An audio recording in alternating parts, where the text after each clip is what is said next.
Hello, Anna Brooks here. Welcome to today's audio blog, My Love Story, Part 2. If you missed Part 1, I'll pop the link down below for that as well. My Love Story, Part 2. You can't know what you truly want until you know what you don't want. I had no idea of the power of this until it led me into the arms of my soulmate. In Part 1, I told you about my early years, going from one dramatic relationship to another and constantly searching for true love whilst shooting myself in the foot along the way with my beliefs and actions. I was a walking mismatch. The universe had no idea what I wanted, and honestly, neither did I. So we left off with my move cross-country with the guy that I loved. Let's call him Sam. We had an incredible story, having met for the first time while we were both traveling through Europe, and we hit it off. It was a random occurrence, and as we continued to travel together, we grew closer. Eventually, we both headed back to Australia to our different home states, and soon enough had decided to give this thing a real go. Doing a little long distance, then a short stint in one state, eventually I agreed to move north. It didn't matter where we had travelled, what crazy things we'd experienced. We always just bonded even more over it. It was one huge adventure. Until it stopped. Melbourne is my hometown. I was 6 when my parents and I travelled over from Poland to settle here. I had never lived anywhere else, and though I complained of the traffic and the weather, it was home. Still, I was still only starting to believe that I was worthy of having everything that I want. So little old strong and independent Anna reared up and agreed to uproot everything and move away. I was tough. I could handle it, and it was for love. For some time, it was fine. I have always loved change, so the new scenery and challenges excited me. I thrived in my PT business and enjoyed my 4 times yearly visits to Melbourne to see everyone. It was fine, until one day when it wasn't. I'm not sure how it started, and I couldn't tell you when. All I know is I remember driving to work one day and getting this crystal clear thought, what if I just kept driving to Melbourne right now and never came back? It hit me like a ton of bricks. This is not a normal thing to think. And suddenly it all came crashing down. The things I had ignored, pushed down, they were suddenly glaringly obvious. I had started binge eating again, most days of the week. I was missing my friends, dreaming of the city again. I was in a town about the size of Geelong, but way more isolated and further from a main city, and longing for that connection with someone who was just, well, the one. Sam was amazing. To this day, I still believe he is one of the kindest, funniest, and most down-to-earth people I've ever met. He was my best mate. We never fought. We were just so comfortable, so stable. But it was the moment when I realised how badly I wanted him to find and be with someone who liked the same things as him and could be his true partner in life that changed everything. You see, all the things that had made us amazing at the beginning, the adventure of backpacking through Europe together, moving from one beach town to another, all that change and excitement had stopped when we settled in our own place, far away from the city life. I didn't want to be by the beach anymore. The holiday felt over and I wanted back to my concrete jungle. I didn't want to spend my weekends 4-wheel driving or going to the local pub. I wanted fancy restaurants and the Crown Casino complex. If you haven't visited Melbourne, that is a must.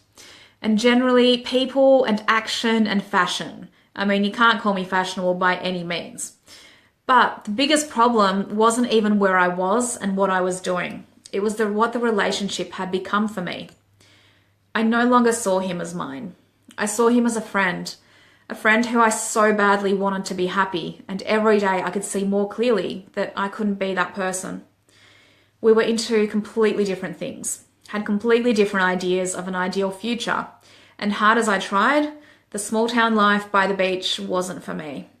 And slowly but surely I also realised, settling for an amazing guy who just isn't the one for me also wasn't for me.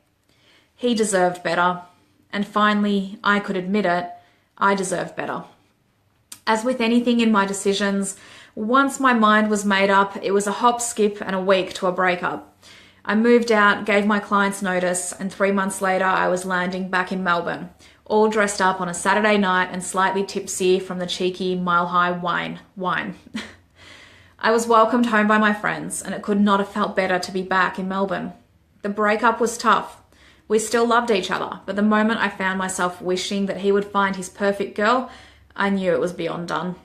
I know this with complete certainty now, because the thought of my fiancé, now husband, with anyone else makes me reach for a bucket.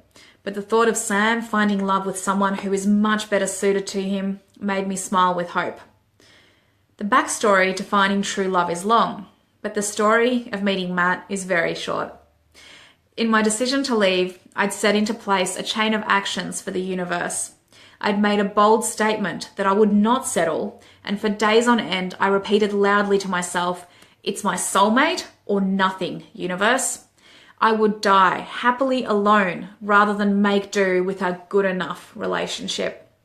I set my standards really high. I had a long list in my head that I thought about constantly of all the traits my soulmate needed. There were physical characteristics, hobbies, lifestyle choices, attitudes, goals, his mannerisms, and his taste in movies. I was adamant I was not backing down. Sure, anytime you make such demands, the universe will send you a test, to check that you really mean it. So for the first month that I was back in Melbourne, it sent some guys my way that were, well, okay, but I would have been making do, trying to excuse things, etc. Instead of chasing it, I let them go and repeated to the universe, "It's him or nothing, and I will know when I meet him, so don't bother trying to trick me." Ha! My resolve was unshakable. The universe had tried to test if I was bluffing, and I hadn't budged.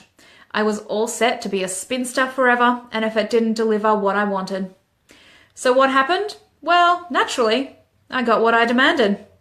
About a month and a half of being home, I met Matt. Through an online dating site, by the way. I think this needs a whole new blog to completely dispel any issues people still have with this.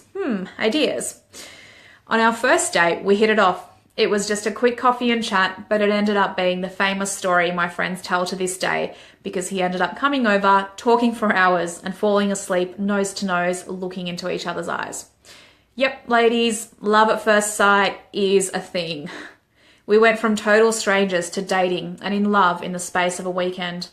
We didn't sleep at all the first night as we stayed up talking, so when we finally agreed some sleep would be handy and he left in the early hours, I proceeded to walk straight over to my sister's room, who was sitting and expectantly waiting for the gossip, to tell her that this is it. I'd found him, or rather, he'd found me.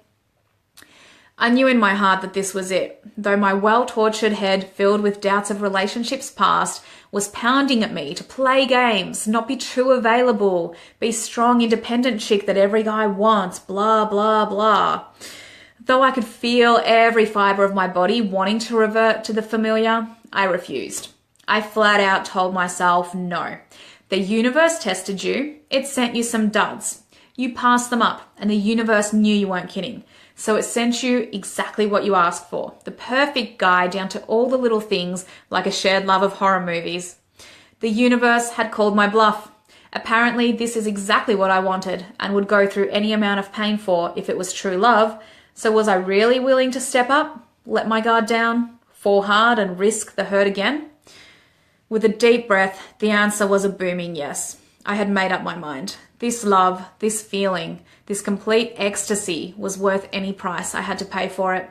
I would not squander it. So I fell hard, as did Matt. Right from day one, we knew that this was it. The way you just know when your soul meets your other half and you didn't even realize you were looking. Fast forward almost 3 years and we're engaged, now married, got married later that year, and I have to say I've fallen more for him with each day. The ecstasy and joy has not faded. He still gives me butterflies, and he still has the power to just look at me and melt me. I got exactly what I asked for. All or nothing. I got it all. The thing is, none of this is unique. I'm not special or lucky. I chose this for myself, just the same as in the past I had chosen pain for myself. Just the same as we all have the power to choose pain or joy for ourselves. But it takes courage, and it isn't for everyone. Some people don't crave this kind of connection. For them, the great guy who treats them with kindness, love, and fidelity is enough. There's nothing wrong with that. Just like there's nothing wrong with me choosing to accept nothing less than earth-shattering, can't live without each other, true love. Each has its pros and cons, and you choose what cons you're wanting to take on. We always draw the lessons in life that we feel we need. So when we settle for less than what we truly desire, the universe will send us a lesson along with that. Sometimes it takes a long time to learn that lesson. Ever had a friend that kept calling for the same kind of guy? Duh. What do you truly desire? Remember to live life on purpose. Bye.